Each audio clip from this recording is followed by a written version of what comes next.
Terraria is one of the highest selling multi-platform games of all time, being purchased over 20 million times since its creation in 2011.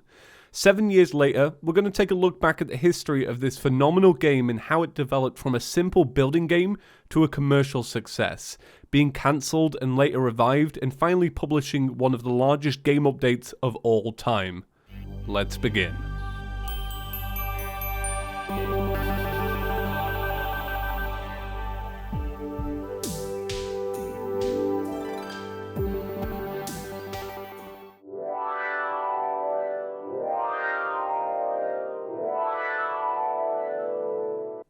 In early 2009, aspiring programmer Andrew Spinks began working on a fan-made project based on Super Mario Bros. 3.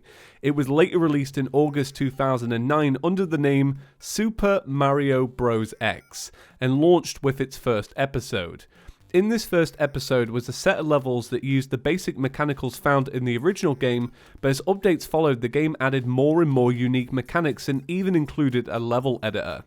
Super Mario Bros. X was a huge success, with people creating and distributing their own levels, and the game periodically getting more and more episodes created by Andrew himself.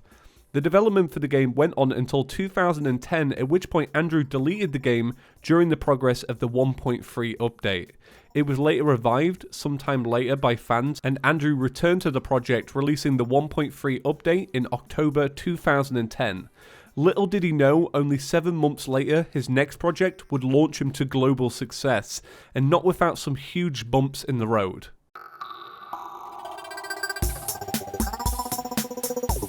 Development for Terraria began in January 2011 with the help of Finn Bryce and Jeremy Garrett, who assisted with the artwork for the game and also handling the community management for the project. Due to the work Andrew had done on Super Mario Bros. X, there was already a large following for the game, which was great at helping with media attention but led to some hiccups in the development of Terraria. In April 2011, an early build of Terraria had been given to a YouTuber named PaperbatVG, who created the first Let's Play of the game. This series was insanely popular, but it also created groups of people who were desperate at getting Terraria before release, which actually led to a leaked version of Terraria being shared only 11 days before the official release of the game. This version was actually very damaging, as it was actually an early build of the game. It didn't have any of the content that would be in the full release, and it also had placeholder sprites from Final Fantasy. This put a lot of early adopters off of the game because they believed that this was the final release. At the same time, Andrew received a message from Nintendo's lawyers forcing him to shut down development of Super Mario Bros. X. With his first game removed and his second game becoming leaked and smeared across the internet, Andrew was forced to put the game up on Steam 11 days after the leak, and thus Terraria was born. Having only been in development for almost 5 months, Terraria was an instant success, selling over 200,000 copies during its first 9 days on sale, and 500,000 in its first month, and then 1 million shortly after.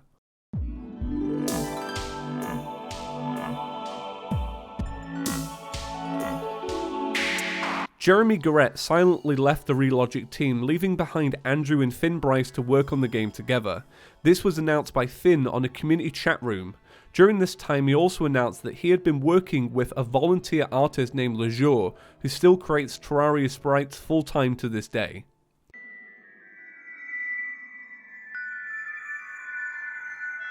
Seven months after the release of the game, following a few patch notes, the team released their first major update to the game, simply labelled the 1.1 update. This update added hard mode, wings, mechanical bosses, wiring, and hundreds of new items and enemies. This was huge for the community and led to even more Terraria copies being sold. This is where Terraria started being associated with free updates and continuous development that didn't stop after the game was published. This would be a business model that would be very successful for Terraria over the next couple of years. This update was actually followed by a Christmas update a few weeks later that added snowmen in the snow biome. This would actually be the final update for the game for almost 2 years.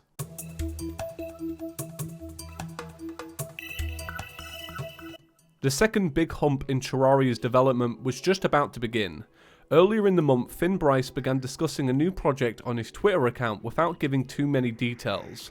This confused a lot of people and led the community to believe that Terraria 2 was actually being worked on behind the scenes. This wasn't the case. Finn had actually left Relogic silently before that and founded a games company of his own called Chucklefish. On February 22nd of 2012, Andrew published an open letter to the community on the Terraria forums explaining that he will be stepping away from the project for good so that he can focus on other aspects of his life.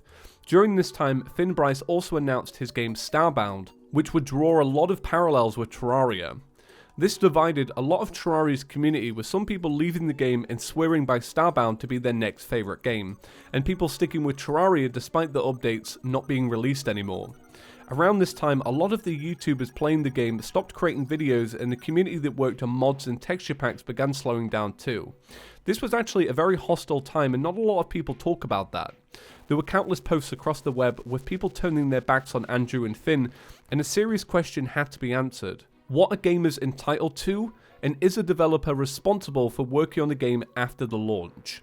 With the project officially retired and only one public member of Relogic left in the company, this was the end of Terraria, apparently.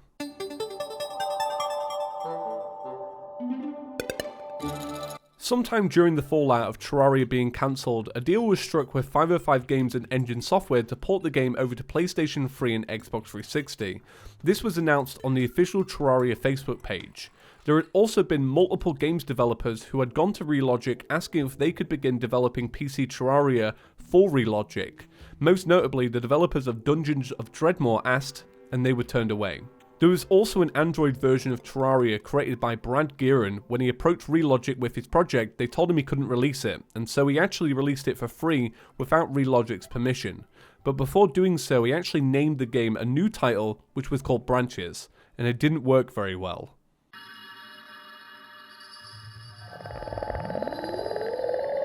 Andrew announced on his Twitter account that he'd begun working on a new update for Terraria, which would later be titled Terraria 1.2. Alongside this, Engine Software had continued working on the console ports of Terraria and were releasing regular trailers and teasers to go along with the development.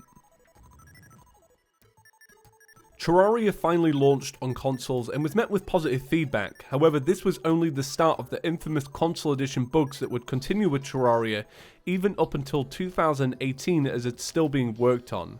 Around this time, Andrew's fiancée and now wife Senex began overhauling the community management side of Terraria. This was extremely refreshing and led to a constant flow of spoilers, new community hangouts, working with YouTubers and creators in the community, and eventually changed Relogic's image so that it was finally approachable. This is one of the biggest factors in Terraria's success, as it reinvigorated the community, removing a lot of hostility and welcoming new members every day. A couple of months later, the game was even announced and shortly released for mobile, with development being shared between Engine Software and Code Glue.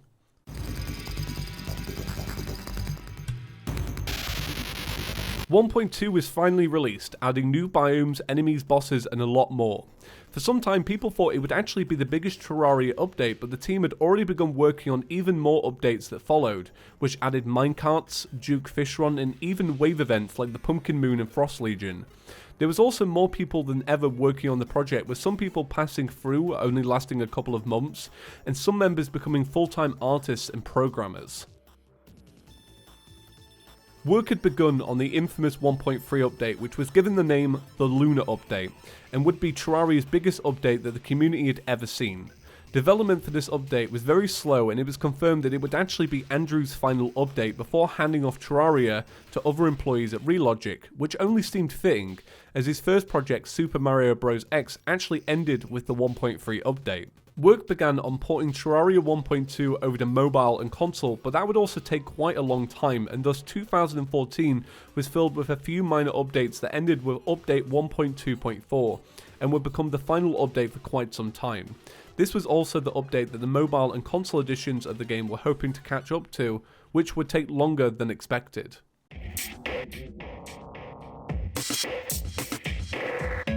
7 PM on my 18th birthday, I received a notification from Twitter that announced a new game was coming from Relogic, which would be known as Terraria Otherworld. This was a tower defense spin-off to Terraria, which would be worked on by Relogic and Engine Software, and we would see multiple screenshots over the next few months. But as of February 2018, 3 years later, the project doesn't appear to be anywhere close to completion. Unfortunately, but that doesn't mean Terraria's history stops there. So after a long wait, the 1.3 update finally arrived for PC users across the globe. Fans were also treated with a trailer for the update created by the most loved Terraria YouTuber, Euromir. This was also followed by a community celebration for the game and boosted popularity of the game higher than it's ever been before.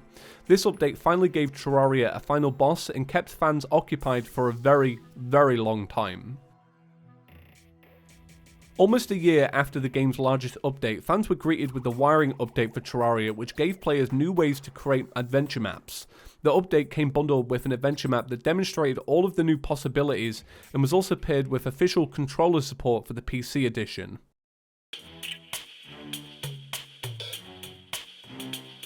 To celebrate Terraria's 5th birthday, players were given the party update, which only added a few items to the game, but it was a great way to celebrate the history of Terraria.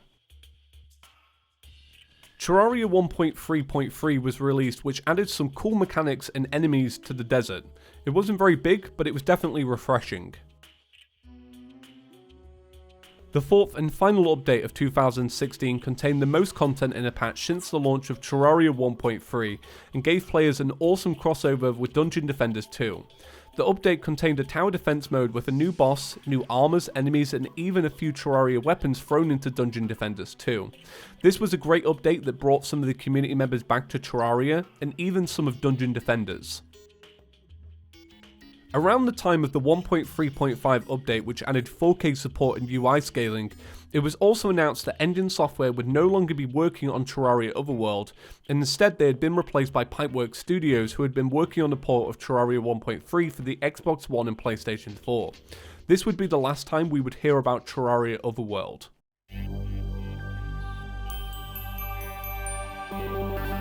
So Terraria actually was finally released on PlayStation 4 with the version 1.3, with an Xbox One version coming very soon.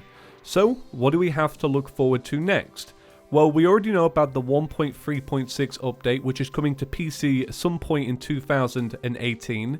We have the Switch edition to come. We also have Terraria Otherworld, if that's still being developed. And we also have the 1.4 update, which is coming to PC in the distant future, which may even have a creative mode.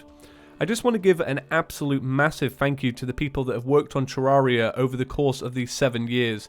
There have been so many people that have dropped in and dropped out of this community, and I just want to say thank you, because I feel like it's down to every single person that's been involved with this that's made it so special.